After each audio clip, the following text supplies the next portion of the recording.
ஒரு வாரத்துக்கு 2 நாளைக்கு முன்னாடி குர்பானி பிராணியை வாங்கி விடுறோம், ஆடை வாங்கி விடுறோம், மாடை வாங்கி விடுறோம். ஆனா அசல்ல எது சரியான வழிமுறைன்னா, 1 மாசம் 2 மாசத்துக்கு முன்னாடியே பிராணியை வாங்கி வளர்க்கணும். அதுட்டு அன்பா பழகணும். அதுட்டு எவ்வளவு அன்பா பழக முடியுமோ, எவ்வளவு அழகா வளர்க்க முடியுமோ வளர்க்கணும். அப்படி அன்பா பழகி கடைசியில நமக்கு அந்த பிராணியை அறுக்கிறதுக்கே மனசு வரக்கூடாது. அந்த அளவுக்கு அதுட்டு அன்பா பழகிடணும். அந்த பிராணியை அறுக்கும் போது நம்ம கண்ணுல இருந்து கண்ணீர் வரணும். இப்ராஹிம் அலைஹிஸ்ஸலாம் அவங்க, இஸ்மாயில் அலைஹிஸ்ஸலாம் தான் பெத்த பிள்ளைய அவங்களுக்கு அறுக்க மனசு வருமா? எந்த பிள்ளையாவது அறுக்க மனசு வருமா? வராது. ஆனா அவங்க அறுக்க முன் வந்தாங்க.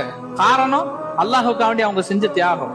அதே போல நம்முடைய குர்பானி பிராணிகளை தியாக உணர்வோடு அறுக்கணும். அது மேல பாசமா அன்பா நம்ம பழகி கடைசியில் அதை அறுக்கும் போது நமக்கு மனசே வரக்கூடாது.